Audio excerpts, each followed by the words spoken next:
coming into conscious stage. ଯେତିକି ନିଶା ଲୋକମାନଙ୍କ ଜୀବନରେ ଅଛି, ସେହି ମାତିଲା ଅବସ୍ଥାରୁ, ସେହି ମତ୍ତତାରୁ, ସେହି ନିଦ୍ରା ଅବସ୍ଥାରୁ, ସେହି ନିଶା ଅବସ୍ଥାରୁ ଜାଗ୍ରତ ହେବ। Actually ଜାଗ୍ରତ means coming into senses, नहीं, होश में आना। Praise the Lord।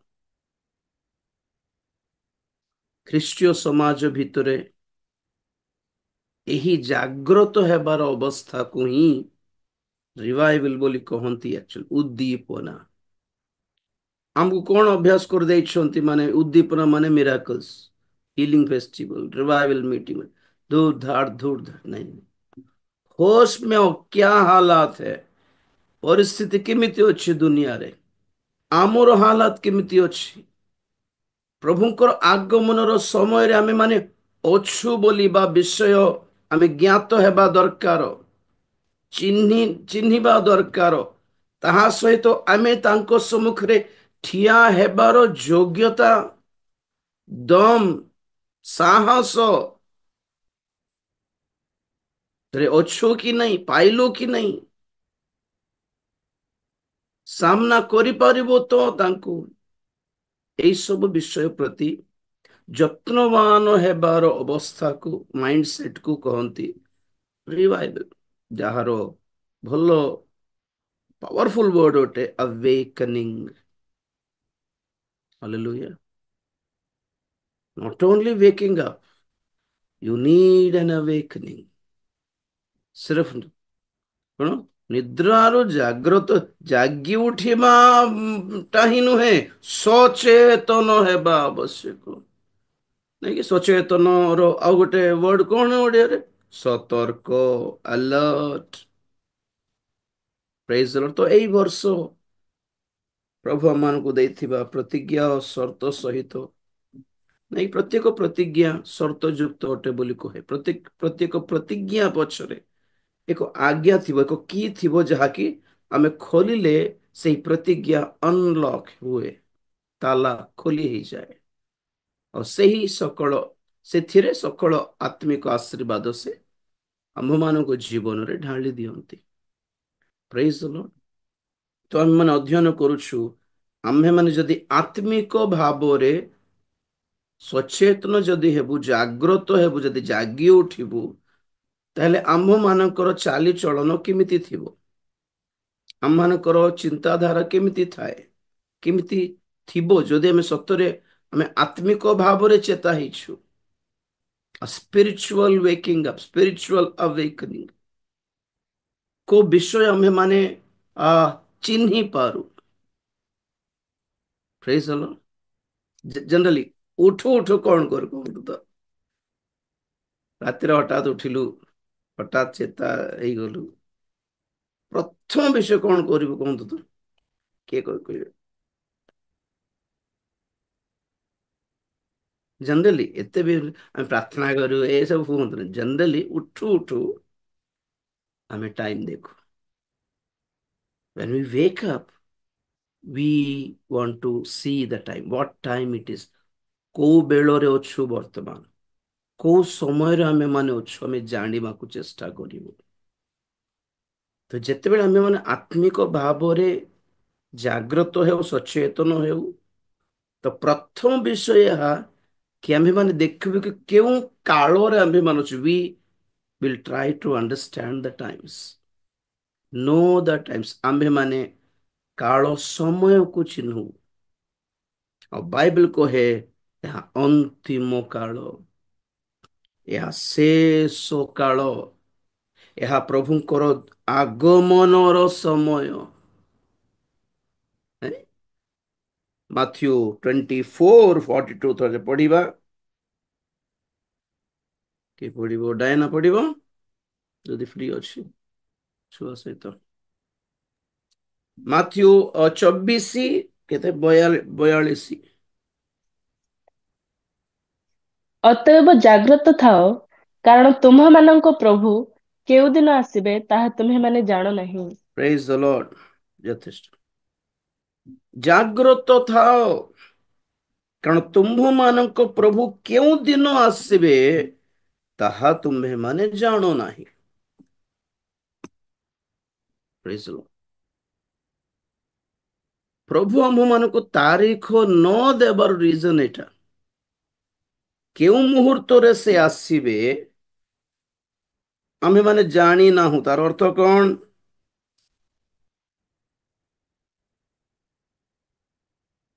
12 या ହୁଁ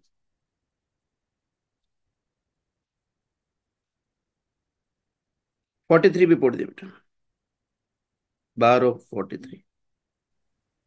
କିନ୍ତୁ ଏହା ଜାଣିଥାଅ, କେଉଁ ପହରରେ ଚୋର ଆସିବ, ଏହା ଗୃହକର୍ତ୍ତା ଯେବେ ଜାଣନ୍ତେ, ତାହେଲେ ସେ ଜାଗ୍ରତ ଥାଇ ଆପଣା ଗୃହରେ ସିନ୍ଧି କାଟିବାକୁ ଦିଅନ୍ତେ ନାହିଁ।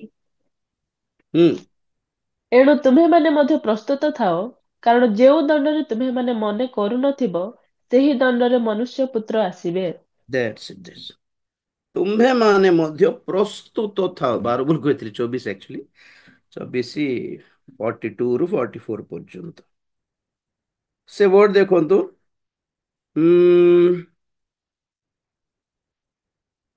କେଉଁ ସମୟରେ ସେ ଆସିବେ ଆମେ ମାନେ ଜାଣିନାହୁଁ। ଏହାକୁ କହନ୍ତି ଆକ୍ଚୁଆଲି ଇମିନେଣ୍ଟ। ଇମିନେଣ୍ଟ ମାନେ ଫିକ୍ସ ନୁହେଁ, କେବଳ ଆମେମାନେ ଚିହ୍ନ ଦେଖିକି କାଳକୁ ଜାଣିବାର ଅଛି। ଆଗମନର ଯେଉଁ ଯେଉଁ ଚିହ୍ନ ଅଛି ତାହାକୁ ଆମେମାନେ ଧରିକି କାଳକୁ ଚିହ୍ନିଲୁ। କିନ୍ତୁ କାଳ ବୋଲି କହିଲେ ସିଜନ, ସିଜନରେ କେଉଁ ଦିନ ଆସିବେ ସେ କହିନାହାନ୍ତି। Summer season, rainy season, winter season ବୋଲି ଧରନ୍ତୁ। ସମର ବୋଲି କହିଲେ ମାର୍ଚ୍ଚ, ଏପ୍ରିଲ, ମେ, ଜୁନ ଧର ଓପନି, ଆଟଲିଷ୍ଟ ଜୁନ ପର୍ଯ୍ୟନ୍ତ summer. Rainy season July August, July August September, October ବି ଧରିବା। Winter season November, December, January, February ପର୍ଯ୍ୟନ୍ତ। ଗୋଟେ ସିଜନରେ 4ଟା ମାସ ଥାଉଛି। ଓକେ, ତ ପ୍ରଭୁ ଆମମାନଙ୍କୁ ଯେଉଁ ଚିହ୍ନ ଦେଇଛନ୍ତି, ଏକ୍ସାମ୍ପଲ କହୁଛି, ଧରନ୍ତୁ ସେ ଯଦି କହିଛନ୍ତି ମୁଁ ଗ୍ରୀଷ୍ମ କାଳରେ, ସମରରେ, ଖରା ମାସରେ ଆସିବି ବୋଲି କହିଲେ, ଖରା ବୋଲି କହିଲାରୁ ଅକ୍ଟୋବର ତ ନୁହେଁ, ଖରା ବୋଲି କହିଲେ ନଭେମ୍ବର ଡିସେମ୍ବର ନୁହେଁ, ଖରା ବୋଲି କହିଲେ ଜାନୁଆରୀ ବି ନୁହେଁ। ଆମେ ଆସାନୀ ସେ ଆମେ ମାନେ ସହଜରେ ବୁଝିପାରୁ କି ଖରା ବୋଲି କହିଲେ କମ ସେ କମ ମାର୍ଚ୍ଚରୁ ଷ୍ଟାର୍ଟ ହେବ ଜୁନ ପର୍ଯ୍ୟନ୍ତ। 4 ମାସ, 4 ମାସ ବୋଲି କହିଲେ କେତେ? 120ଟା ଦିନ। ଚିହ୍ନ ହେଲା ଗ୍ରୀଷ୍ମ କାଳ, କିନ୍ତୁ ଏଇ 120ଟା ଦିନ ମାନଙ୍କରେ କୋଉ ଦିନ କୋଉ ମୁହୂର୍ତ୍ତରେ ଆସିବି କହିନାହାନ୍ତି। ତେଣୁ କରି 120 ଦିନ ଭର୍ତ୍ତି ତୁମେ ମାନେ ପ୍ରସ୍ତୁତ ଥାଅ, ଜାଗି ରୁହ। That's the point here. ପ୍ରେଜ୍ ଦ ଲର୍ଡ। 365 ଦିନ ଭିତରେ କେତେବେଳେ ଆସିବେ କି ଜଣା ନାହିଁ ବୋଲି କହିଲେ, ଧରନ୍ତୁ ତ ଶିଷ୍ୟମାନେ ପଚାରିଲା ପରେ ଆମେ ବୁଝିବା କଥା, ବର୍ଷ ସାରା ଆଉ କେମିତି ହେଲେ କଷ୍ଟ ହେବ ପ୍ରଭୁ, ଗୋଟେ ହିଣ୍ଟ ଦେଉନାହାନ୍ତି କେତେବେଳେ ଆସିଲା ପରେ ଅଛି ଆପଣ। ତ ପ୍ରଭୁ ଆମକୁ ଦୟା କରିକି ଚିହ୍ନ ଦେଖିଯାଇଛନ୍ତି, ଠିକ ଅଛି। 365 ବର୍ଷ କାହିଁକି ବ୍ୟସ୍ତ ହେବେ ଯେ ଗ୍ରୀଷ୍ମ କାଳରେ ଆସିବେ। ଏବେ ମାନେ ଖୋଜିବାର ଅଛି ଗ୍ରୀଷ୍ମ କାଳ ବୋଲେ କୋଉଟା, କେବେ, କଣ। ପଚାରିଲାରୁ ଜଣା ପଡୁଛି ନାଇଁ ବେଶୀ ଗରମ ଲାଗିବ, ବେଶୀ ଖରା ଥିବ, ଏଟା ପୁରା ଆମ୍ବ ସିଜନ ଥିବ ସେ ଟାଇମରେ। ଏ ସବୁ ଚିହ୍ନ କି ନାହିଁ, ଏକ୍ସାମ୍ପଲ କହୁଛି। ତ ଜଣା ପଡୁଛି ଫ୍ରମ ମାର୍ଚ୍ଚ ଟୁ ଜୁନ, ଓହୋ ଖରା ମାସ ଷ୍ଟାର୍ଟ ହେଲା ରେ ବୋଲି ସତର୍କ ହେବ। ସେମିତି ପ୍ରଭୁଙ୍କର ଆଗମନର ଚିହ୍ନ ଗୁଡିକ, ଯାହା ମଣ୍ଡଳୀରେ ଚିହ୍ନ, ସମାଜରେ ଚିହ୍ନ, ପ୍ରକୃତିରେ ଚିହ୍ନ, ଆଉ ଜିହୁଦୀ ମାନଙ୍କ ଠାରେ ଯେଉଁ ଯେଉଁ ଚିହ୍ନ ଦେଖାଇଲା, 4 ପ୍ରକାର ଚିହ୍ନ ବୋଲି କହେ ମୁଁ ସବୁବେଳେ। 4 ଟାଇପ୍ସ ଅଫ ସାଇନ୍ସ, ଯାହା ଆଶ୍ଚର୍ଯ୍ୟ ଭାବରେ ଆମ ଆଖି ସାମ୍ନାରେ ଘଟଣା ଘଟୁଛି। ତ ଜଣା ପଡିଯାଉଛି ଏହି ଦିନ ମାନଙ୍କରେ ବୋଲି ଜଣା ପଡୁଛି। ଏହି ଦିନ ମାନଙ୍କରେ କେବେ? ଆଜି ବି ହେଇପାରେ, 2-3 ବର୍ଷ ପରେ ହେଇପାରେ, 10 ବର୍ଷ ବି ହେଇପାରେ, କିନ୍ତୁ ଆଖପାଖ ଅଛନ୍ତି ବୋଲି ଜଣା ପଡୁଛି। ତ ଆମର କର୍ତ୍ତବ୍ୟ କଣ? ମାନେ ଜାଗି ରହିବାଟା। ଜାଗି ରହିବାଟା ମାନେ କଣ? ଆଜ୍ଞା ପ୍ରଭୁ ଆସୁଛନ୍ତି ବୋଲେ ଶୋଇବା ନାଇଁ କି? ହେଲେ ରାତି ବେଳେ ଭୂତ ପରେ ଦେଖୁଥିବୁ ଆଜ୍ଞା, ଏମିତି ସେମିତି ସମସ୍ତେ ଶୋଇପଡିଥିବେ, ଆମେ ଏମିତି ହେଇକି ଦେଖୁଥିବୁ, କି ହେ ଭୂତ ପରେ ଦେଖୁଛୁ ବୋଲିବେ ଘରେ। ଜାଗି ରହିବାଟା ମାନେ ନ ଶୋଇବାଟା ନୁହେଁ, ସତର୍କ ରହିବାଟା। Praise the Lord। ନିଦ ହେଇକି ବି ସତର୍କ ହୁଅନ୍ତି ଯେଉଁମାନେ ଆର୍ମିରେ, ବର୍ଡରରେ ଯେଉଁମାନେ ଡ୍ୟୁଟି କରନ୍ତି। କେମିତି ବର୍ଡରରେ ଡ୍ୟୁଟି କରନ୍ତି? ଟିକେ ଶୋଇ ପଡିଲେ ଆତଙ୍କବାଦୀ ମାନେ ପଶିଯିବେ ଇଣ୍ଡିଆରେ। ତେଣୁକରି ସେମାନେ ଡ୍ୟୁଟି କରନ୍ତି କି ରାତିରେ ଜଗିବା ଡ୍ୟୁଟି ଗୋଟେ କରନ୍ତି। ନାଇଟ୍ ଡ୍ୟୁଟିସ୍ ଥାଏ। ଆଉ ନର୍ସ ଭଉଣୀ ମାନଙ୍କର ନାଇଟ୍ ଡ୍ୟୁଟିସ୍ ଥାଏ, ଜଗିବାର ଅଛି ମେଡିକାଲରେ। ପେସେଣ୍ଟସ୍ ପାଖକୁ ରାତି 2ଟାରେ 3ଟାରେ ମେଡିସିନ ଦେବାକୁ ଥିବ, କାହାର ସିରିୟସ୍ ହେଇଯାଏ, କାହାର କଣ ଗୋଟେ ହେଇଯାଏ, ଦେ ନିଡ୍ ଟୁ ୱାଚ୍। ଜଗିବାଟା ବି ଥାଉଛି କି ନାହିଁ? ବସରେ କି ଟ୍ରେନରେ ଗଲା ବେଳକୁ ମଧ୍ୟ ପ୍ରାୟ ଏପଟେ ବଲାଙ୍ଗୀରରୁ ରାୟଗଡ଼ା ଭିତରେ ବେଶୀ ଚୋର ମାନେ ଥିବେ ଟ୍ରେନରେ। ବହୁତ ଥର ଦେଖିଛି।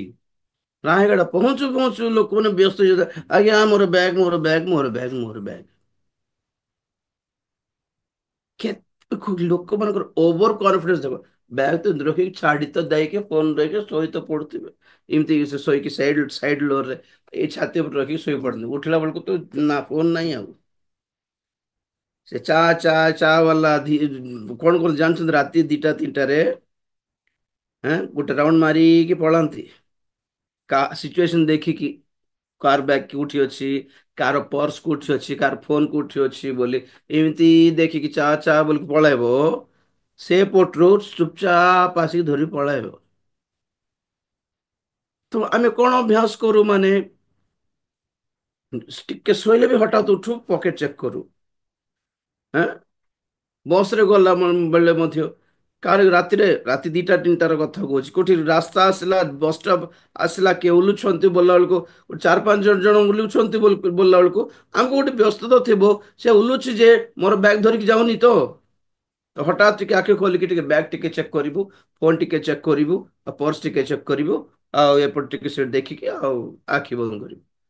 ଆହୁରି ଟିକେ ବ୍ରେକ୍ ମାରିଲା ମାନେ ଆଉ ଟିକେ ଦେଖିବୁ, ବ୍ୟାଗ ଚେକ୍ କରିବୁ, ସିଟ୍ ତଳେ ଥିଲେ ଗୋଡରେ ଟିକେ ଟଚ୍ କରିକି ଦେଖିବୁ, ହଁ ବ୍ୟାଗ ଅଛି। This is called alertness. ଆମେ ଶୋଇକି ମଧ୍ୟ ଜାଗ୍ରତ ଥାଉ। ଜାଗି ରୁହ ବୋଲି ଯଦି ପ୍ରଭୁ କହିଛନ୍ତି, ମାନେ ଏମିତି ଭାବନ୍ତୁ ନାହିଁ ଶୋଇବାକୁ ମନା, ଶୋଇଲେ ପାପ ଲାଗିଯିବ ବୋଲା ପରି ନୁହେଁ। We sleep, but we will be alert। କିଛି ଜଣ ଥିବେ ମତେ ବିଲକୁଲ ରାତିରେ ନିଦ ହୁଏନି, କୋଉ ସାଉଣ୍ଡ ଆସିଲେ ଉଠିବି ଦେଖିବି ବାହାରେ ଯାଇକି, କୋଉ ଛୋଟ ସାଉଣ୍ଡ କହିଲେ ବି ଶୋଇକି ବି ଚାରିଆଡେ କଣ ଘଟଣା ଘଟୁଛି ତାହାର ଗୋଟେ ହୋସ୍ ନଥିଲେ କେମିତି ହେବ ଆଜ୍ଞା? ସେମିତି ପାଠ ପଢୁଛୁ, ଚାକିରି କରୁଛୁ, ବ୍ୟବସାୟ କରୁଛୁ, ପରିବାରର ବ୍ୟସ୍ତତାରେ ବିଜି ଅଛୁ, ତଥାପି ମନ ଗୋଟେ ଏପଟେ ଗୋଟେ ଗୋଟେ ଗୋଟେ ଗୋଟେ ଗୋଟେ ଆଣ୍ଟିନା ଜୀବନ ଅଛି ଉପରକୁ ପ୍ରଭୁଙ୍କ ସହିତ କନେକ୍ଟେଡ ହେଇକି। ସବୁ ବ୍ୟସ୍ତତାରେ ଆମେ ଟାଇମ ବି ଦେଖୁଥିବାର ଅଛି, ପ୍ରଭୁଙ୍କର ଆଗମନର ଦିନ ମାନେ କରୁଛୁ। ହଠାତ୍ କେତେବେଳେ ଡାକରା ଆସିଯିବ ଜଣା ନାହିଁ, କେତେବେଳେ ପ୍ରଭୁ ଡାକି ନେବେ ଜଣା ନାହିଁ, କେତେବେଳେ ସେ ତୁରି ଶବ୍ଦ ଶୁଭାଯିବ କି ଜଣା ନାହିଁ। ଗୋଟେ କାନ ସେପଟେ ଛାଡିଦେବା ଦରକାର ରହିଛି। ବର୍ତ୍ତମାନ ଦୁନିଆର ହାଲତ ତ ଆମେ ବୁଝି ସାରିଲୁଣି। 3 ବର୍ଷ ଧରି ପ୍ରକାଶିତ ବାକ୍ୟର ଅଧ୍ୟୟନ ଦ୍ଵାରା ଆମେ ବୁଝି ସାରିଲୁ କି ଦୁନିଆର ସବୁ ହାଲତ, ସିଚୁଏସନ, ଘଟଣା ସବୁ ପ୍ରଭୁଙ୍କର ଆଗମନର ଦିନ ମାନଙ୍କରେ ଆମେ ମାନେ ଅଛୁ ବୋଲି ପ୍ରକାଶ କରୁଛି, ପ୍ରମାଣିତ ମଧ୍ୟ କରୁଛି। ତେଣୁକରି ଆହୁରି HMP କାହିଁକି ଆସିଲା, ଆହୁରି କୋଉ ଯୁଦ୍ଧ କେମିତି ହେବ, ଏବେ ନୂଆ କଣ ଗୋଟେ ବାହାରିଛି ପୁଣି, ଏଇ ସବୁ ଟେନସନ ଆମର ନାହିଁ। ଆମର ଟେନସନ ବର୍ତ୍ତମାନ ହେଲା ଆମେ କେମିତି ପ୍ରସ୍ତୁତ ହେବା, कैसे तैयार होना है। କାରଣ ଆହୁରି ଆମେ ସେ ଆମେରିକାର ପ୍ରେସିଡେଣ୍ଟ ଏବେ ଟ୍ରମ୍ପ ଜିତିଲା ପରେ ସେ କଣ କରିବ, ଇସ୍ରାଏଲ ଆଉ ଗାଜାର ପାଲେସ୍ତିନର ଯୁଦ୍ଧ କେତେ ଦୂର ଯିବ, ଏଇଟା ଟେନସନ ନାହିଁ। ଆଉ ଯାହା ହେଉ ହେଉ ହେଉଛି ବସ୍। କାହିଁକି ସେ ସବୁ ଆମେ ମାନେ ଚିନ୍ତା କରଲୁ, ମାନେ ବାଇବେଲର ଆଲୋକରେ, ବାଇବେଲର ପ୍ରମାଣରେ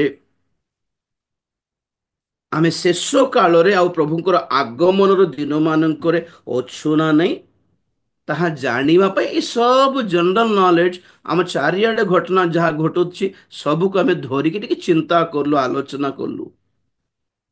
ତବେ ଯେତେ ଜଣ ଆମେ 2-3 ବର୍ଷ ଧରି ସବୁ ଚିନ୍ତା କରି ସାରିଛୁ, ଆମେ ଆମେ ଜାଣି ସାରିଲୁ କି ପ୍ରଭୁଙ୍କର ଆଗମନର ଦିନ ମାନଙ୍କର ଅଛୁ 100%। ତ ଜାଣିଲା ପରେ ନେକ୍ସଟ ଷ୍ଟେପ କଣ, ହାଉ ଟୁ ପ୍ରିପେୟାର। ତେଣୁକରି ଏବେ କଣ ଗୋଟେ ହେଲା, ଇଏ ହେଲା, ସେ ହେଲା, ଖ୍ରୀଷ୍ଟିଆନ ମାନଙ୍କର ତାଡନା ହେବ ତ ବୋଲି କହିଲିନି ମୁଁ। ତାଡନା ନମ୍ବର 2 ପାଇଁ ରେଡି କି ପ୍ରସ୍ତୁତ କି ଗୋଟେ ମେସେଜ ଥିବ, ଦେଖନ୍ତୁ ମୋର ଗତ ବର୍ଷର ଖ୍ରୀଷ୍ଟୀୟ ତାଡନା ନମ୍ବର 2 କନ୍ଧମାଳ ପରିଟା ଆଉ ଗୋଟେ ତାଡନା ବଡ ଢାଞ୍ଚାରେ ଆସିବାକୁ ଯାଉଛି। ଆପଣ ମାନେ ପ୍ରସ୍ତୁତ କି ବୋଲି କହିଲି। ଆମ ପାଇଁ ଏଇ ସବୁ ନ୍ୟୁଜ ଗୁଡ଼ିକୁ ପୁରୁଣା ହେଇ ସାରିଲାଣି ଆଜ୍ଞା। ଆପଣ ମାନେ ଜାଣିବା କଥା କି ଆମେ ମାନେ ଯାହା 2-3 ବର୍ଷ ଧରି ଆଲୋଚନା କରି ଆସୁଛୁ ତାହା ସବୁ ଏବେ ଆମ ଆଖି ସାମ୍ନାରେ ଘଟୁଛି। ବହୁତ ଜଣ କହିନିଅନ୍ତି ରାଜୀବ ଭାଇ ତ ଆଗରୁ କହି ସାରିଲେଣି, ଆମେ ଏ ବିଷୟରେ ଆଗରୁ ଜାଣି ସାରିଲୁଣି ବୋଲି କୁହନ୍ତି, ଖୁସି ଲାଗେ ସେଟା ଏ କଥା ଶୁଣିଲାରୁ। We are been warned in advance.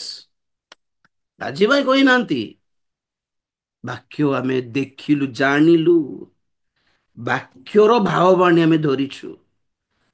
ଜଣେ ଲୋକଙ୍କର ପର୍ସନାଲ ଆଖି ବନ୍ଦ କରିକି କହିଥିବା ଭାବବାଣୀ ଦରକାର ନାହିଁ।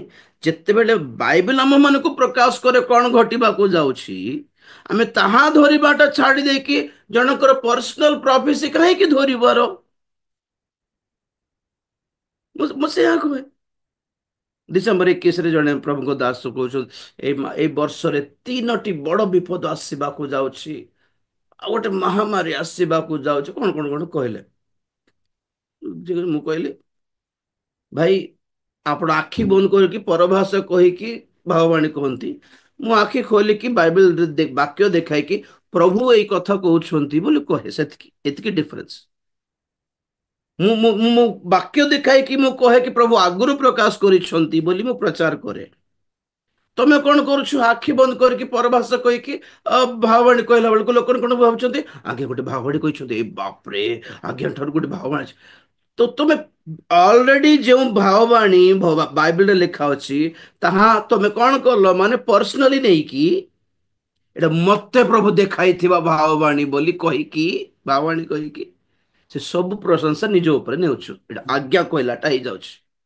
ଆମେ କେମିତି ଅଧ୍ୟୟନ କରୁଛୁ, we are not meditating something like a prophecy। ଆଖି ବନ୍ଦ କରି ତାଲି ଟିକେ ମାରିକି ପ୍ରଭୁ ପରବଶ ଟିକେ କହିକି, ହେ ଏଠି ସଦା ପ୍ରଭୁ ଏଇ କଥା କୁହନ୍ତି, ହେ ମଣ୍ଡଳୀ ଦେଶର ଲୋକମାନେ ଶୁଣ ବୋଲି, ସେଇ ସବୁ ଏଇ ମହାମାରୀ, ଏଇ ଯୁଦ୍ଧ, ଏଇ ଭୂମିକମ୍ପ କହିପାରିବି ନାହିଁ କି, କହିଲେ କଣ ହେବ, ମୋର ନାମ ହେବ।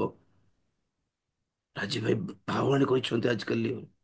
ମୁଁ କହେ ଯାହା ଅଲରେଡି ଲେଖା ଅଛି ବାଇବେଲରେ ତାହା ବାକ୍ୟରୁ କାଢିକି ଦେଖାଇବାଟା ଛାଡି ଦେଇକି କାହିଁକି ଆଖି ବନ୍ଦ କରିକି କହିବି, କାହିଁକି ସେ ପ୍ରଫେସି ଏଟା ମୋରଟା ବୋଲି ମୁଁ କାହିଁକି କହିବାର, ଚିଟିଂ ବୋଲି କହନ୍ତି ଏଟାକୁ। ଆଉ ଯାହା ବାକ୍ୟରେ ଆଗରୁ ଲେଖା ଅଛି ତମକୁ, ଆପଣଙ୍କର ମତେ ପ୍ରଭୁ ପର୍ସନାଲି ଦେଖାଇବା ଦରକାର କଣ ଅଛି ଦର୍ଶନରେ, କେମିତି ଗୋଟେ ହେବାକୁ ଯାଉଛି ବୋଲି। ଆରେ ସେଥିପାଇଁ ଭାବବାଣୀ, ଦର୍ଶନ, ସ୍ୱପ୍ନକୁ ଆମେ ଏତେ ଧରି ନଥିବାର ରିଜନ ଏଟା କଣ, ମାନେ ସବୁ ବାଇବେଲରେ ଲେଖା ଅଛି। when it is already written, why do we need a prophecy? Bible ଲେଖା ଅଛି ମାନେ କଣ ଲେଖା ଅଛି, ନର୍ମାଲି ଗୋଟେ ଗୋଟେ ଗୋଟେ ଗୋଟେ ଲେଖା ହେଇନି, ଏଟା ଭାବବାଣୀ ବୋଲି କରିକି ଲେଖା ଅଛି, ଇଟ୍ସ ଅ ପ୍ରଫେସି।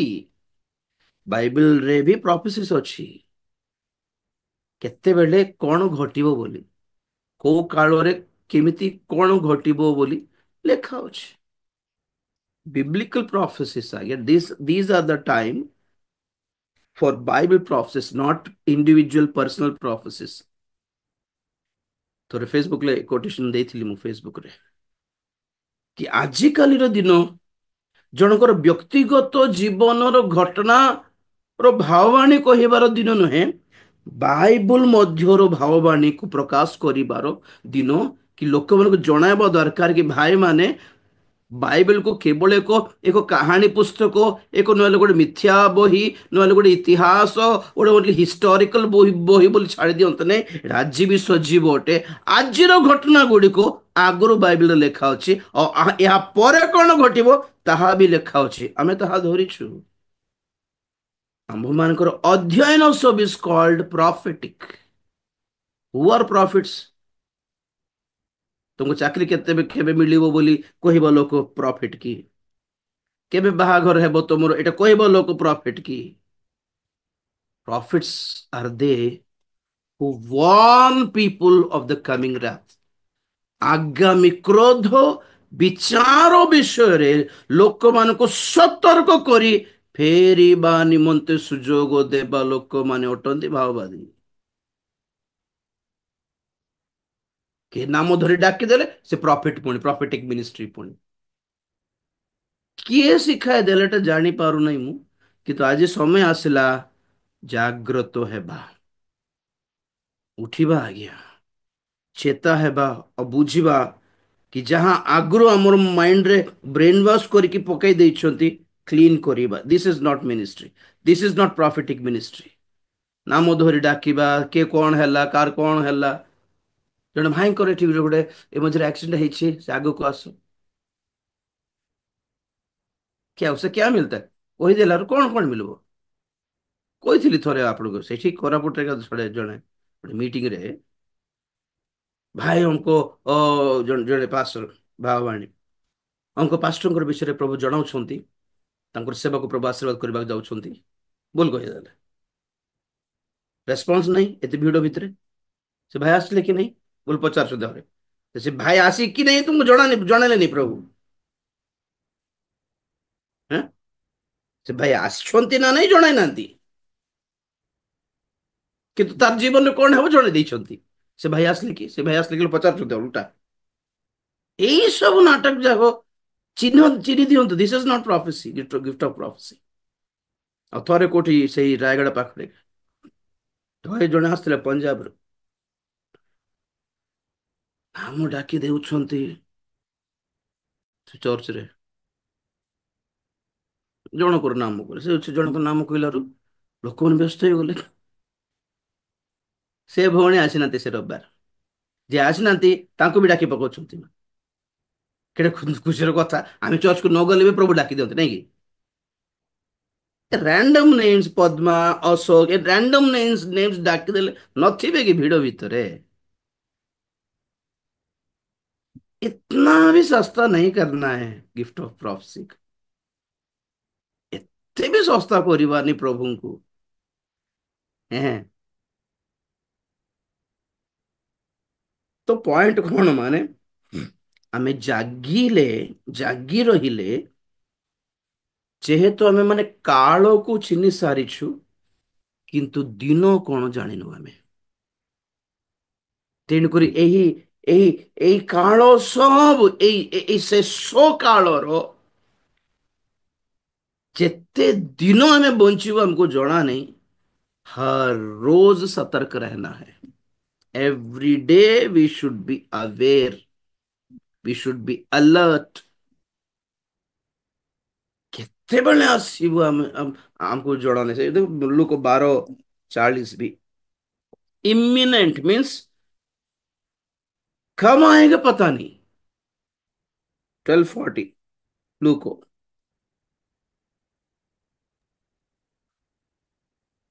ତୁମ୍ଭେମାନେ ମଧ୍ୟ ପ୍ରସ୍ତୁତ ଥାଅ, କାରଣ ଯେଉଁ ଦଣ୍ଡରେ ତୁମ୍ଭେମାନେ ମନେ କରୁନଥିବ, ସେହି ଦଣ୍ଡରେ ମନୁଷ୍ୟପୁତ୍ର ଆସିବେ।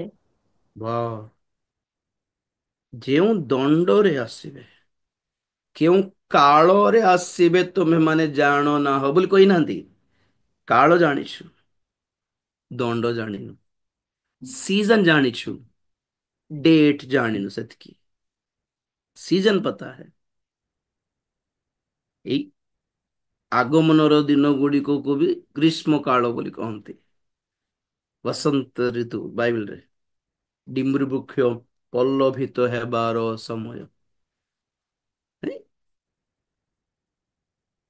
Praise the Lord। ତ ଯଦି ଆମେ ମାନେ ଜାଗ୍ରତ ହେବା, ସତର୍କ ହେବା, କାହିଁକି ଆମେ ଆମକୁ ସତର୍କ ହେବାର, ଜାଗ୍ରତ ହେବାର, ଜାଗି ଉଠିବାର ବୋଲି କହିଲେ, କୋଉ ଦିନରେ ଆସିଯିବେ ଆମକୁ ଜଣା ନାହିଁ। ଆଉ ସେ ଆସିକି ଆମ୍ଭମାନଙ୍କୁ ଶୋଇଥିବା ଅବସ୍ଥାରେ ନ ଦେଖନ୍ତୁ। ମାର୍କ 13,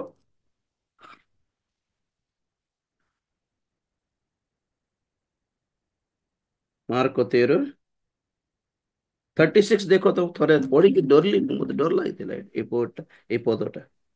13:36। ଏଥି ନିମନ୍ତେ ଜାଗ୍ରତ ଥାଅ, କାରଣ ସେ ସନ୍ଧ୍ୟା ବେଳେ କି ଅଧରାତିରେ କି କୁକୁଡ଼ା ଡାକିବା ସମୟରେ କି ସକାଳେ କେତେବେଳେ ଯେ ଆସିବେ ତାହା ତୁମ୍ଭେମାନେ ଜାଣ ନାହିଁ। ଗୋଟେ ମିନିଟ, 35 ରେ ଅଛି ଓଡିଆରେ। 35 ଅତଏବ ହୁଁ। ଅତଏବ କାଳେ ଗୃହକର୍ତ୍ତା ଅକସ୍ମାତ୍ ଆସି ତୁମ୍ଭମାନଙ୍କୁ ନିଦ୍ରିତ ଦେଖନ୍ତି। ବାସ୍ ବାସ୍ ବାସ୍ ବାସ୍। ଗୃହକର୍ତ୍ତା ହଠାତ୍ ଆସିକି ତୁମକୁ ଶୋଇଥିବାଟା ନ ଦେଖନ୍ତୁ। This is the point. ଗୃହକର୍ତ୍ତା ଆସିବେ ନିଶ୍ଚୟ। କେତେବେଳେ ଆସିବେ? ଫୋନ ବି କରିବେ ନାହିଁ। ଆଜି ଆସିବେ ନା କାଲି ଆସିବେ, କାହିଁକି କହିବି? କାହିଁକି ଜଗିବ ନାହିଁ? ପ୍ରେଜ୍ ଦ ଲର୍ଡ। ଏତେ ବି କଠିନ ହେବାର ନାହିଁ ବୋଲି କହିକି ଆମକୁ ସେ କାଳ ଚିହ୍ନିବା ପାଇଁ ସମୟ ଚିହ୍ନ ଗୁଡ଼ିକୁ ଦେଲେ। କାଳକୁ ଚିହ୍ନ, କାଳର ଲକ୍ଷଣ ବୋଲି କହନ୍ତି। ସାଇନ୍ସ ଅଫ ଟାଇମ୍ସ ଯାହା ଜଣାଇଛନ୍ତି ତାହା ଅଟେ କାଳର ଲକ୍ଷଣ। ଯାହା ଜଣାଇ ନାହାନ୍ତି ତାହା ଅଟେ ଡେଟ୍, ତାରିଖ କହିନାହାନ୍ତି। ତେଣୁକରି କଣ ଏକ୍ସପେକ୍ଟ କରୁଛନ୍ତି ଆମକୁ?